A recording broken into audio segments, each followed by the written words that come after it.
What's happening, y'all? Welcome inside the Fantasy Stock Exchange. Danny and Bush coming at you with some guys that we are smashing in the mid rounds, rounds 4 to 6, players that we think are huge values. We talked about the early round guys, rounds 1 to 3. 2 days ago, we talked about guys that were fading in the early rounds. Today, we are going to be breaking down guys in the mid rounds that we are hammering. As we know, as we've talked about on numerous occasions, we're not hammering a lot of dead zone running backs in this area of the draft. But instead, we're going to break down some of the wide receivers and some of the other players that you can be targeting in this area of the draft while simultaneously avoiding that running back dead zone. So if you guys enjoy this video at any point, as always, leave a like down below, comment any of your thoughts down below, hit the subscribe button if you're new around here as well. Danny, how you doing? Doing well. And yeah, we went through all of those early round guys, our favorite targets, our biggest fates. But as people like to point out, they kind of have, a rough idea what they're doing in their first 3 rounds or so. They kind of know, okay, I like this running back. I like this wide receiver. These are going to be my foundations of my team. These rounds 4 to 6 are the players that we can expect by this time next year, if we hit on them correctly, if we hit on the correct archetype, could be selected in those first 3 rounds, could be selected in the top 15 of picks. Your Jamar Chases, your Cooper Kupps, your elite breakout players always occur in this round 4 to 6 range. So today we're kind of here to dissect the best profiles to potentially return on value and some of these guys to absolutely smash their value. Yeah, exactly. A lot of people can draft the right players early on because they have clean profiles, but this is where the money is made and lost usually in the mid rounds to fill out your roster. So without further ado, as always, before we get into it, let's hit the intro.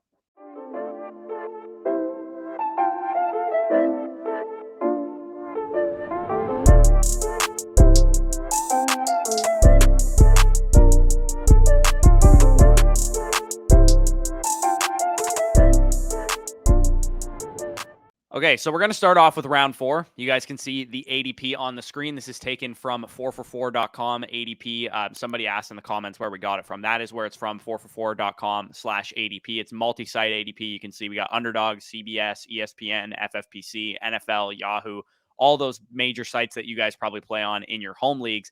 The biggest value that I saw in this round was Diontae Johnson. I actually put out a TikTok on Diontae Johnson today. If you guys aren't following us over there, go ahead and check that out. But I have Diontae Johnson ranked 15 spots higher than where he's going. He's my 31st overall player. He's going at pick 46. And the reason I love Diontae Johnson in this area of the draft is because, number one, he's a great wide receiver. And drafting receivers that have proven the ability to be great talents is usually a smart investment. 28.4% target share last year, which was 4th in the NFL. Nearly 170 targets as a third-year player at age 24. And we're just suddenly out on the guy because he has Mitch Trubisky throwing him the ball. He ranked 91st percentile against man, 98th percentile against zone. Only Cooper Kupp was better at beating zone coverage last year than Diontae Johnson, and 89th percentile against press coverage. The major concern, I kind of just touched on it, is that people are concerned about Mitch Trubisky. They're concerned about Kenny Pickett, whoever the quarterback is. And they're also, with George Pickens having such a good preseason so far, they're concerned about target competition. But the Steelers, I'll address the first concern first. The Steelers ranked 30th in PFF passing grade last year. Big Ben was the 3rd worst quarterback in the NFL in PFF passing grade, 27th in net yards per attempt, 27th in true passer rating. Pretty much any metric that you look at, he fucking stunk. Trubisky isn't great, and neither is Pickett, to be honest, but at least they're as capable as what a washed-up, over-the-hill Big Ben was last year. So we're going to let Diontae Johnson go in round 4 because his quarterback play is basically neutral. It's about the same as it was last year. And yeah, Pickens is there. Yeah, Freiermuth is there. Yeah, Claypool is there. But none of those guys have proven really anything outside of, Claypool having a 10-touchdown rookie season. So I'll trust the guy that commanded all the targets last year, and also the guy that, if the quarterback play is bad, is the easiest target to get the ball to because he's always open and he's a shorter target compared to Claypool and Pickens, who are going to be more downfield guys. So Diontae Johnson, to me, just trust the ability, trust the guy that can command the targets. Diontae Johnson in the 4th round, if I can get him as my, 3rd wide receiver after doing like a hero RB, or my, 2nd wide receiver after doing a double hero or something like that, I absolutely love that for my 4th round pick. Yeah, and it's just kind of funny because everybody and their mother last year was saying, well, Diontae Johnson is a great player, but Big Ben is just holding him down. Big Ben is just holding him down. Big Ben is just holding him down. That is all you heard from like week 9 on last year, that Big Ben was looking like a shell of himself. Well, now Big Ben's gone this offseason, and they draft a 1st-round quarterback, and they bring in Mitch Trubisky. and we're worried about quarterback play.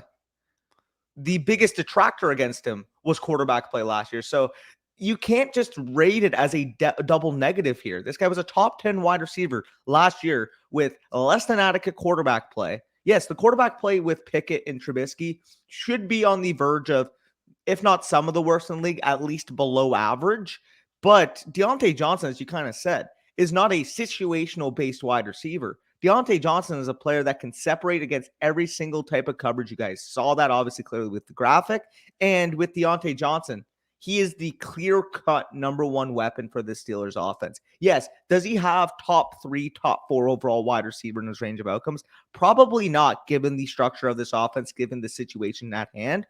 But if you need somebody that can be a top 12 overall wide receiver, I think he can repeat as the wide receiver 8, wide receiver 9 this upcoming year. Because the fact is, when he is on the field, he commands targets and he separates like nobody else in the NFL, aside from some of the top few elite wide receivers in the entire league. Given what he did last year, you would expect him to be, an early third round pick, an early to mid third round pick. So the fact that you're getting this guy again in round 4 is insane. Yeah, exactly. He outscored guys like T. Higgins last year, guys like Keenan Allen. He's going way, way after those guys. And obviously they have better quarterbacks, but at wide receiver, we know it's the ability to command targets. It's the ability of the player that matters more so than the situation. So a guy that does have, another ability to command targets at the running back position, one of the running backs that we're going to probably deviate into the dead zone for is Travis Etienne. Yeah, and I'll take it away with Travis Etienne. I kind of mentioned it in the last video with my case against Ezekiel Elliott, but in our opinion, in our philosophy at Fantasy Stock Exchange, high selected running backs should represent a certain archetype in that we're looking for players with bull cases for league winning upside rather than, the safety of filling out your RB2. And I mean, Etienne embodies that stylistically to a T. We saw week 1 of preseason, the Jaguars scheme really involved a lot of offensive spacing, getting Trevor Lawrence on the move, and stressing the defense with a ton of PA stretch boot, which this is the perfect offense tailored to Travis Etienne's play strength, being a super explosive player, being able to work in space, being able to break tackles in space. That is the type of player Etienne is. So the fact that we saw that schematic change under Doug Peterson in preseason week 1 is tremendous. And speaking of that preseason week 1, we saw Travis Etienne log 88% of the first team snaps and participated on a route on 92% of the passing plays for the Jaguars, all the while looking like that first round prospect that we expected from him coming out of Clemson. So you guys would have seen that tweet on the screen from Establish the Run, but Trevor Lawrence played 25 snaps. On those snaps, Etienne, 22 of them, 6 of 6 on third downs, 5 of 5 inside the 10-yard line. This is the type of workload that we want for Travis Etienne. We want him to be on those money downs. We want him to be in those money situations. And in terms of archetype, his path to fantasy stardom is solely stemming from that DeAndre Swift path we saw last year on the back of explosive plays, on the back of elite receiving usage on a team with a murky receiving pecking order. His current ADP of 45 makes it possible that you could potentially grab, an anchor in round 1 or 2. So say in round 1, you grab, McCaffrey or Taylor, or if in round 2, you grab a Saquon Barkley. You smash a wide receiver tight end in the other 2 rounds or 2 wide receivers in the other 2 rounds. And then you could still wrap around with, again, one of the best young breakout candidates in the entire league. He is the type of profile that by this time next year, if he plays up to his upside, he's a top 10 overall pick in fantasy football going into 2023. Yeah, and I think one thing that I haven't really talked about with Travis Etienne that does exist more so than it did with DeAndre Swift last year is there is a world where Trevor Lawrence takes a big step forward. I don't think it's likely based on what I saw out of Trevor Lawrence's rookie season, but he still was, the golden boy, quarterback prospect. And it's possible that this offense, is middle of the pack better than we think it might be. And if that's the case, then Etienne is going to have an even higher ceiling than we're already anticipating. He gets the money work, like you said, receiving work, goal line work. The only, elephant in the room right now is that James Robinson looks like he's going to be ready for week 1, which is something that we didn't really anticipate coming off of an Achilles tear that happened in December. But this is now like the second or third running back that's come back from an Achilles tear earlier than we thought. And speaking of Achilles tears, we'll get into them with the next player that we're talking about. But I do think, regardless if James Robinson's on the field, Etienne's going to get the valuable work, and Robinson might take away some of the dirty carries and probably will be not quite as effective as we're expecting James Robinson before the injury. So I'm totally on board with Etienne. He's one of those guys that I'm willing to deviate in for the RB dead zone, because he is an archetype that we like in the RB dead zone. A young running back, a lot of uncertainty with his workload and some of that kind of stuff. That is the archetype in the dead zone that we look for, not the projectable volume guys, the guys that are middling talent guys that we expect to get a lot of carries or whatever the case is. So speaking of another guy that I'm willing to deviate from in the RB dead zone, Cam Akers is the honorable mention for this round. I have him ranked at 29, overall 41 in ADP.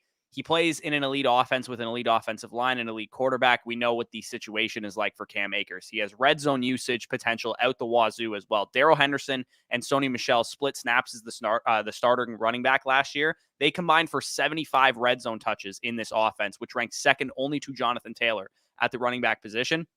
The starting Rams running back also had 13 games last year of 70% plus of the team snaps. Akers came back 5.5 months off of a torn Achilles in the playoffs, and immediately he was handed 19, 27, 14, and 17 opportunities. 5.5 months removed from an injury that everybody in the comments will say no running back has ever come back from.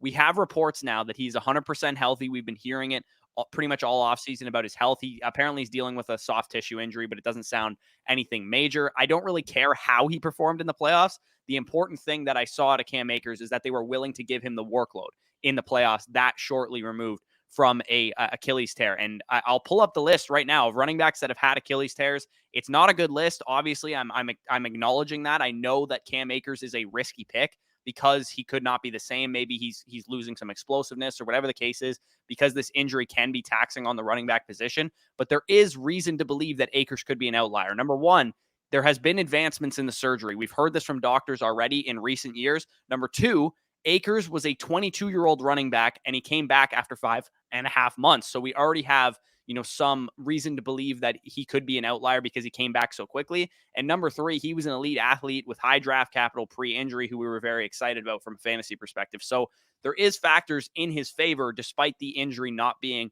the most, friendly to the running back position in the years past. So could Akers be the same after this injury? We don't know. We have no idea, but that is why he's a 3-4 turn pick and not a first round pick like he was before the injury last year.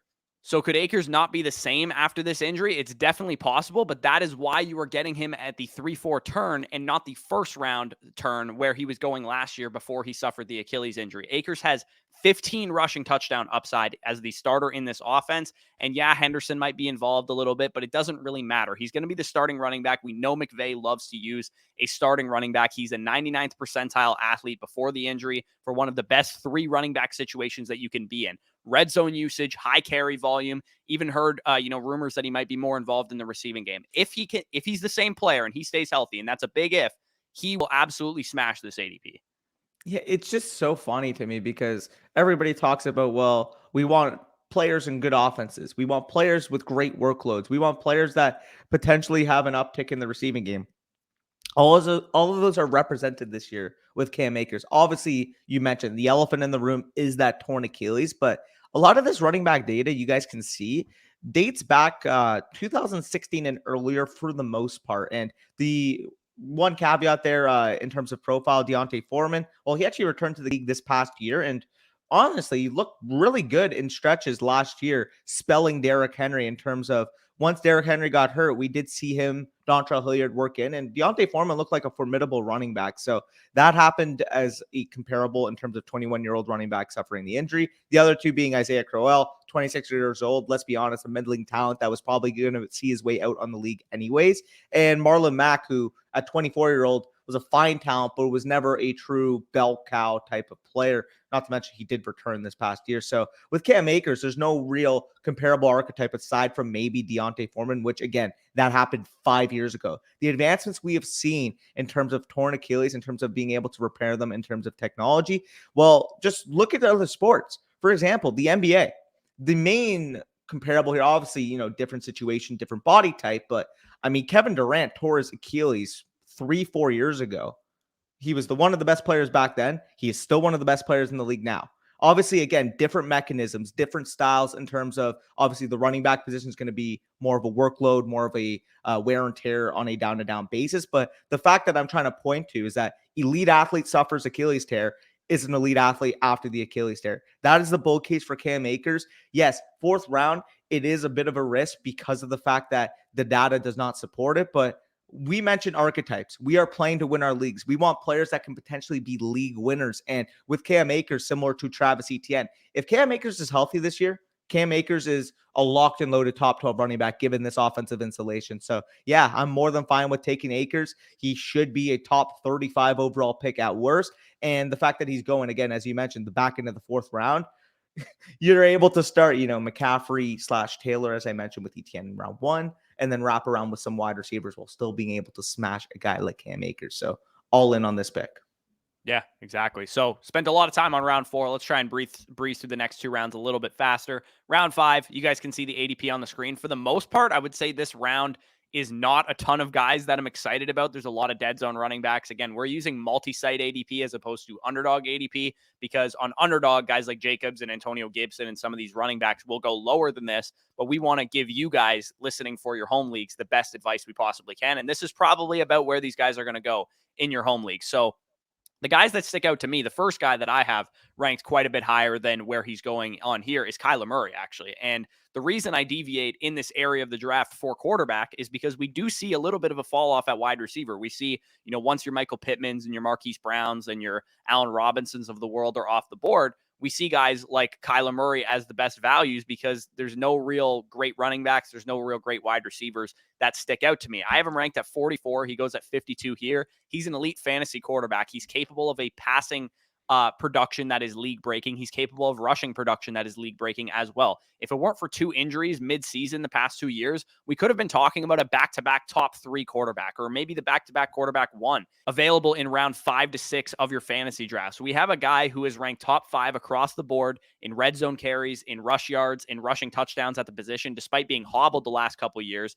And also, we have a guy that probably has the best passing weapons of his career with Marquise Brown, with Zach Ertz, with Hopkins once he comes back, some other tertiary guys like Rondell Moore, AJ Green, Darrell Williams, James Conner out of the backfield. We've talked about this round 5 to 6 area being, suboptimal as a wide receiver dead zone, quote unquote, where you have to maybe project guys like Elijah Moore types and Amon-Ra St. Brown types to get there. I'm cool deviating in this area of the draft for an elite quarterback potential like Kyler Murray, because to be honest, Josh Allen, Patrick Mahomes, Justin Herbert, the guys that go in rounds 3 to 4, there's really no difference from a ceiling perspective between them and Kyler Murray. And I would argue that Kyler Murray has, the Josh Allen, archetype where he has an elite passing ceiling, number 1 in the NFL last year in money throws, and he has an elite rushing ceiling, like I said, top 5 across the board in all the rushing stats that you could imagine. Yeah, no, I absolutely love Kyler Murray. I think he should be at minimum a top 4 selected quarterback off the board this upcoming year. And yeah, I mean, you mentioned it after that wide receiver range, and then you kind of get into, a couple of tight ends that we'll pick off the board. The running backs, obviously, aside from those couple archetypes we mentioned, you don't want to touch those dead zone running backs. So realistically, getting an elite difference maker at the quarterback position, you've broken down the data all offseason of the fact that we are getting so smart. We are getting so predictable, so predictive in terms of being able to predict the quarterbacks year in and year out in terms of where they kind of finish amongst each other in fantasy. The late round quarterback strategy, as we've mentioned in past, is solely based on the fact that you find your Lamar Jacksons, you find your elite dual threat Konami code quarterbacks going outside the top 12 that can emerge. Well, as a community, as we've seen, we're way too sharp to let that happen nowadays. You're not going to find, like, Trey Lance this time in 2017 would be the quarterback 16 off the board. He is currently on Underdog Fantasy going ahead of Joe Burrow, Tom Brady, and Dak Prescott. That tells you how sharp the community has been now towards understanding young breakout mobile quarterbacks. So if you're not going to be able to get that type of Konami code upside late in your draft, just go and anchor one down with Kyler Murray. Yeah, I absolutely love the pick. I'm actually going to be talking about another member of this Arizona Cardinals offense in the upcoming round. So stay tuned for that. But my player in this round, in round 5, is going to be Jerry Jeudy, wide receiver from the Denver Broncos, currently going off the board, multi-site ADP as the 59th overall player.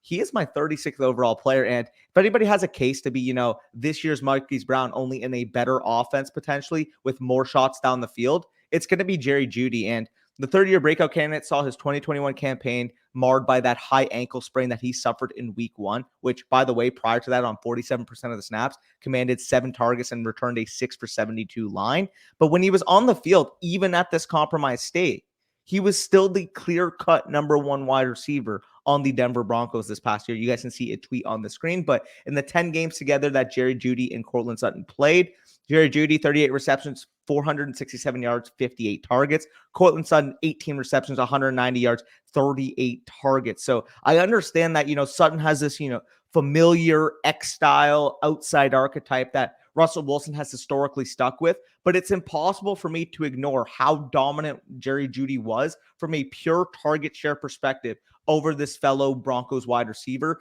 in the games he was healthy. And I mentioned the raw targets, I mentioned the raw production, but Jerry Jeudy was a 20% target share player. Sutton was a 13.5% target share player in that stretch together. And with Jerry Jeudy, he commanded a target at a 24.1% rate. So realistically here, in terms of profile, in terms of what we're trying to covet in our drafts, what's more likely to hit?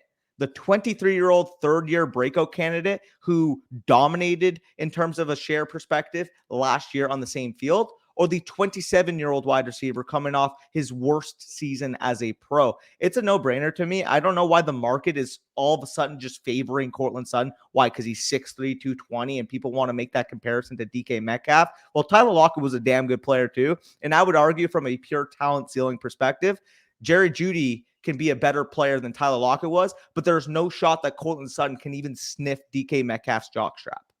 Yeah, exactly. And just to play devil's advocate, I have seen people bring up the fact that it was Sutton's first year removed from an ACL tear, and that's why he had a down season. I mean, but in the same breath, they're not mentioning that Jerry Jeudy was like literally playing through a high ankle sprain and was way better. So, and we also, when we came into the season last year, Courtland Sutton was not, on PUP lists. He was playing in, preseason games. He was ready for week 1. There was no real concern that he wasn't healthy. So yeah, first year off the ACL tear data is not good for wide receivers, but at the same time, it's not like he missed a bunch of games because of it. And it was, marred his entire season like it did for Jerry Jeudy in the high ankle sprain, which we've seen ruin the seasons of many elite fantasy players like Alvin Kamara at running back and Christian McCaffrey at running back, and also, Michael Thomas in the past couple of years. So I think the fact that Sutton was playing through injury has kind of been overblown to the fact that Jerry Jeudy was also playing through legitimate injury that he suffered in week 1 of the 2021 season. So yeah, I'm totally on board with this. The third-year breakout candidate wide receiver is a real thing,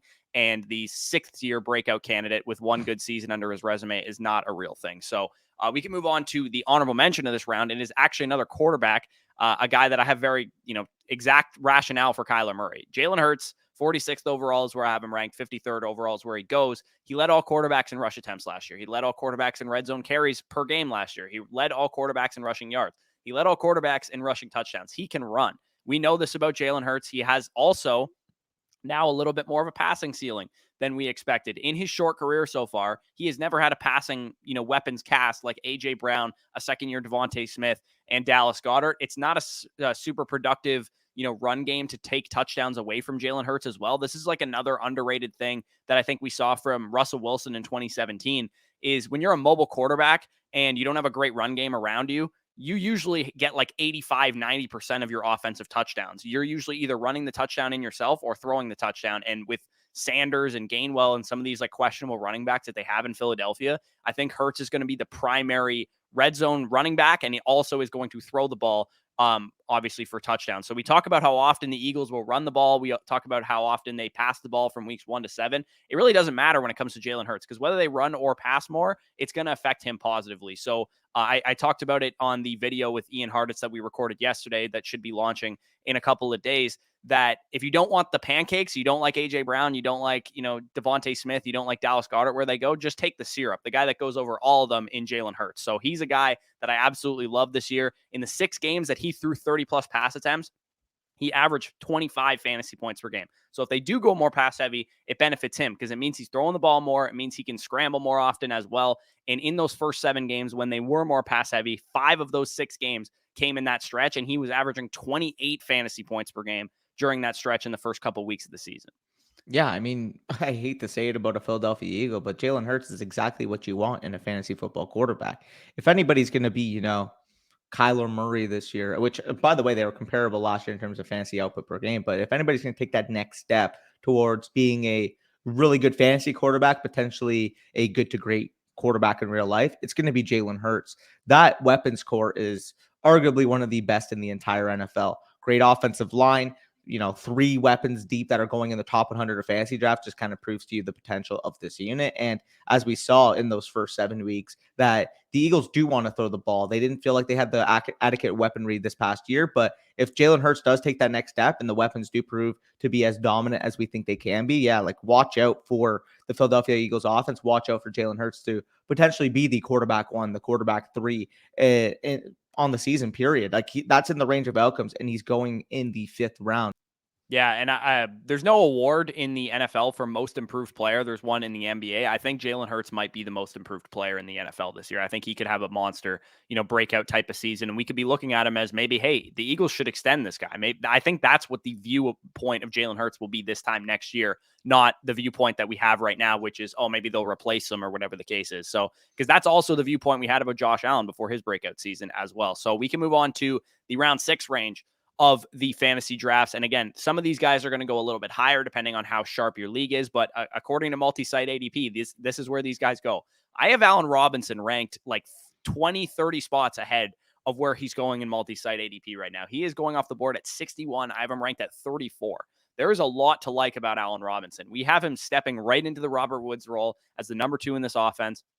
Cooper Kupp is obviously great. He's going to get his. He's going to be the wide receiver 1 in this offense and will command an elite target share. But we have Allen Robinson now in a great offense with a great quarterback, which has never happened in his entire career. And he gets to beat up on number 2 corners while the whole defense is focusing on what Cooper Kupp is doing. And he could still play at a high level. And that's the key thing here. Because if Allen Robinson had fell off from a talent perspective, I would not be in on his price right now. But according to Matt Hartman's reception perception, 81st percentile separation last year against man coverage, 96th percentile against press coverage. It's pretty clear that he kind of just gave up on the Bears last year and wasn't too motivated to get back on the field when he was suffering through like minor injuries. He will be extra motivated this year. He has a chance to win a Super Bowl ring. Part of the defending Super Bowl champions looking to go back-to-back, and potentially Aaron Donald's last season in the NFL, the number 1 offense in pass offense DVOA last year, top 8 scoring unit, top 3 in trips to the red zone. Aside from him not being the number 1 in this offense, he has a pretty much bulletproof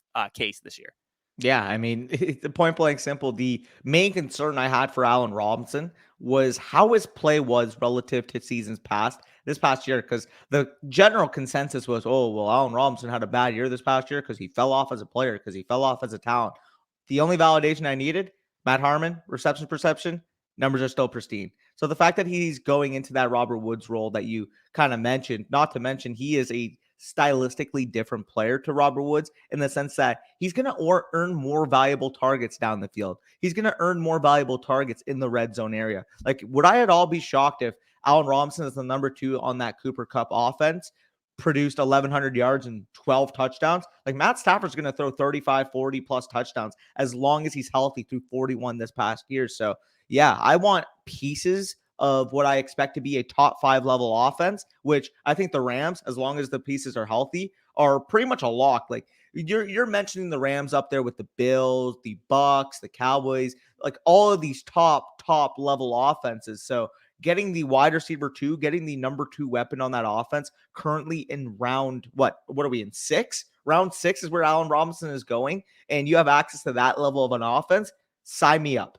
Yeah, and like I said, if you're in a sharp draft room, I'm still cool taking this guy at the 3-4 turn, the 4th round, the 5th round, wherever he ends up going off the board. I think if it's the 3-4 turn, like I pick at, 111 in my home league this year, if I get to 311 and he's the best wide receiver available on my board, I'm cool pulling the trigger there. So the fact that he goes off the board in the 6th round of multi-site ADP, and if you guys recall, he was my biggest bust at wide receiver last year. So I'm pretty much, bounce back candidate, all in on Allen Robinson breaking out in this Rams offense. And if they re-sign Odell Beckham Jr., he probably won't be back on the field right away. So I'm not worried about potentially OBJ taking targets away from him at some point during the season. It'll probably be a while before he gets back on the field after his 2nd ACL tear to the same knee. So Marquise Brown is the guy that you have as one of the biggest values in this round. Another guy that I'm okay taking at the 3-4 turn as well.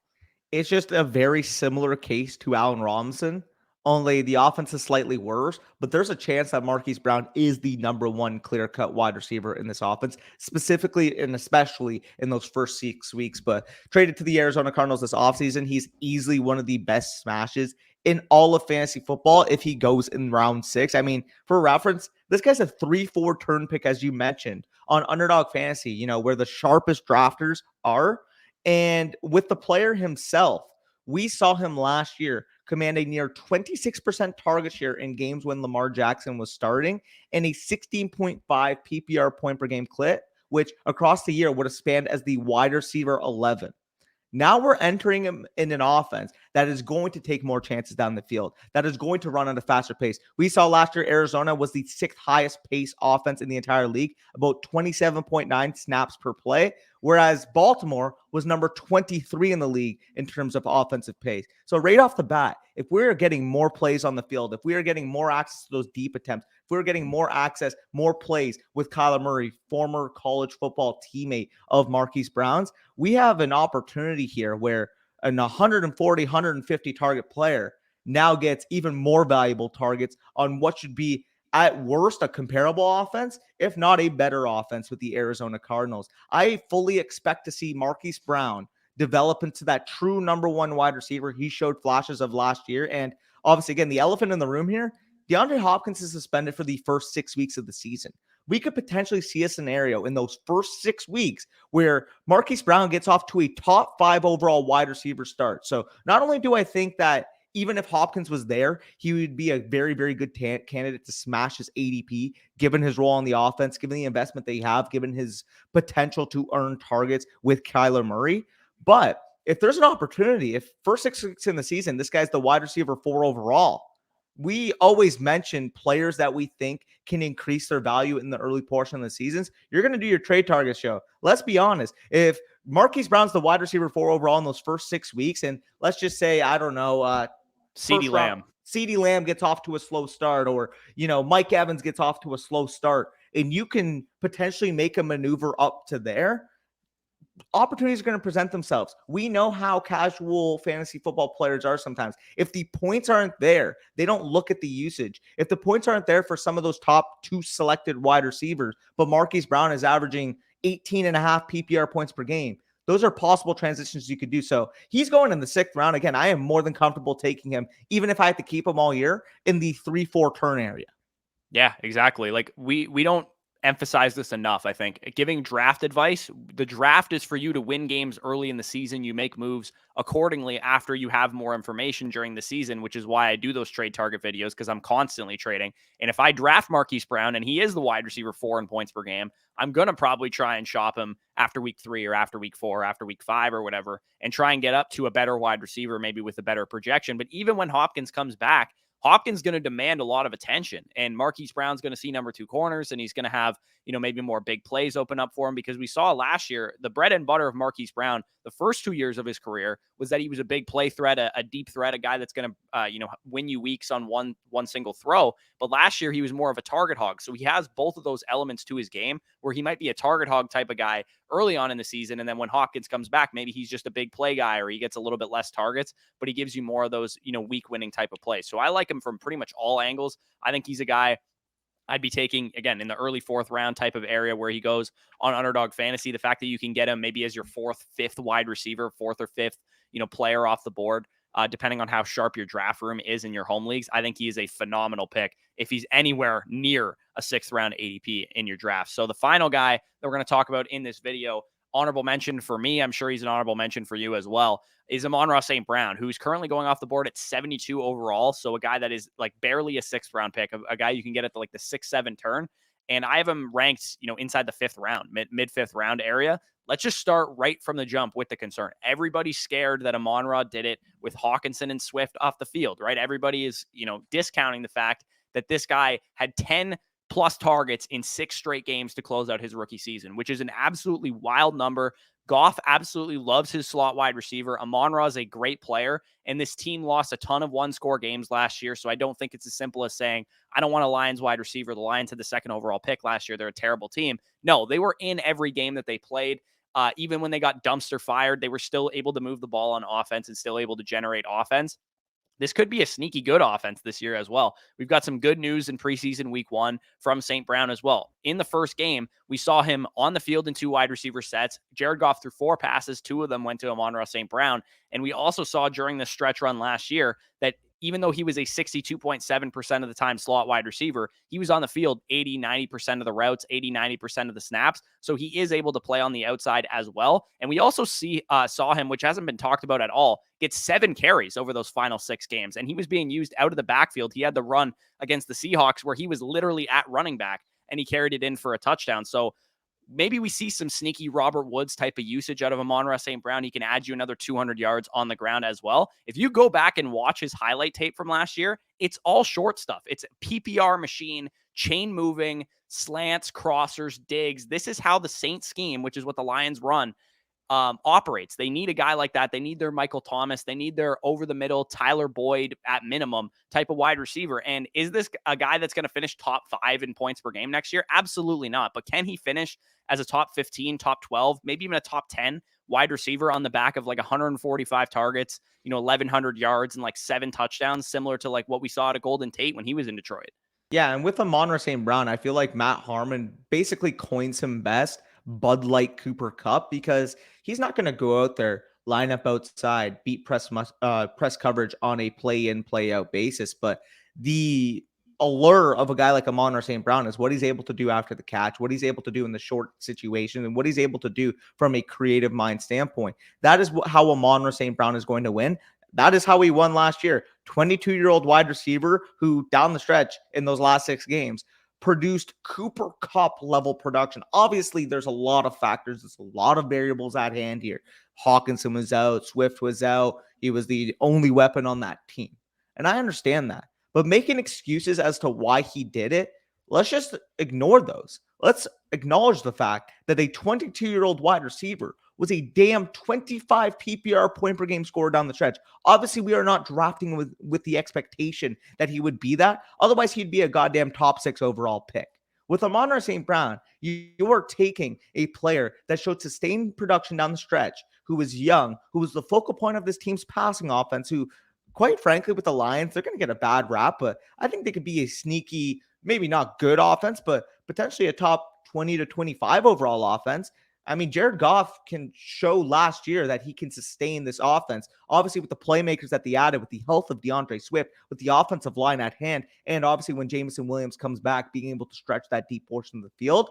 Amon-Ra St. Brown, despite all that, is still the clear-cut number 1 weapon on this team. And courtesy of our friend Dynasty IM, he actually went through Amon-Ra St. Brown's rookie comp. So players that in his database that compared very, very handsomely to Amon-Ra St. Brown's past rookie season. And you guys can see the names on this list. I mean, Michael Thomas, Stephon Diggs, I just mentioned Cooper Kupp, Deebo Samuel, Dwayne Bowe, like Terry McLaurin, Brandon Ayuk, Chase Claypool. There's so many, positives to take away from that rookie seasons, positives to take away from that stretch down the year. And for reference, I mean, every single word that comes out of Dan Campbell's mouth, every single word that comes out of Lions camp, Lions beat, has dictated the fact that Amon-Ra St. Brown is the focal point. Amon-Ra St. Brown is a player that they need to consistently get the ball in his hands, because they realize in order to win football games, he is their best playmaker. And if you just needed any more validation, I mean, a recent video came out, absolute dog. Amon-Ra St. Brown lists all 16 wide receivers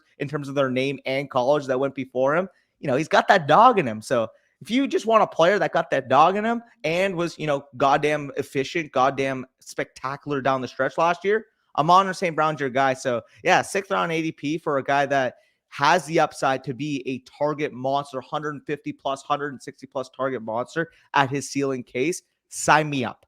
Yeah, especially knowing you can get him as your wide receiver 4, your wide receiver 5 on your roster after you've already drafted a running back and a tight end or 2 running backs or whatever before him on the board. Yeah, Amon-Ra, it's basically the exact same outlook we had for Brandon Ayuk last year. Great rookie season to close it out, except we don't have a tight end as good as George Kittle. As good as Hawkinson is, he's nowhere close to George Kittle's target earning ability. And we don't have Deebo Samuel anywhere remotely close on this roster. As good as Swift is, he's not going to earn targets like Deebo Samuel was. So it's basically Brandon Ayuk from last year's outlook, except at a 2-round discount on the Lions where he can earn 150, 160 targets, which is not something we could have said about Ayuk last year in a run-heavy offense with all those targets to compete with. So I am all the way in on Amon-Ra St. Brown. Next time we talk about must-draft players, it will be round 7 to 10. So we will give you a lot more, later round guys that I'm sure you guys are by this point in the draft, you might not know as many players too. I know there's plenty of casual players that listen to us out there that, you guys just aren't as familiar with the NFL. Maybe this is your first fantasy league. We're happy to tell you the type of guys that we're targeting in round 7 to 10 in the next video as well. So if you enjoyed this video, as always, hit the like button, comment any of your thoughts down below, subscribe to the channel if you are new. If you want to take some of this advice right into action, the best place, the single best place to get ready for your home league drafts is on underdogfantasy.com. It is the sharpest ADP that you're going to find anywhere in fantasy land. You can use promo code FSE at sign up and first deposit to get 100% back on whatever you put in. So if you put in $10, you get $20 on the site to play with. You can rip some fast drafts, you can rip some puppies, you can rip some best ball manias, whatever, and get some much needed practice for your fantasy drafts. The reason I'm a 2-time back-to-back champion of my home league is because I've done a ton of underdog drafts the last 2 years to get ready for my home league drafts, and you guys can do them as well. And as a free gift for using our promo code, you'll get our rankings for free, our redraft rankings manifesto and our dynasty rankings manifesto. We are updating our 2023 prospect rankings right now in our dynasty rankings if that interests you as well. So a ton of value just for using promo code FSE and sign up and first deposit on Underdog Fantasy. So the link's down below for that. Check it out. Check out the Patreon. Check out, merch. Check out all the stuff that we have linked down below as well. But with that being said, peace out. We'll talk to you soon.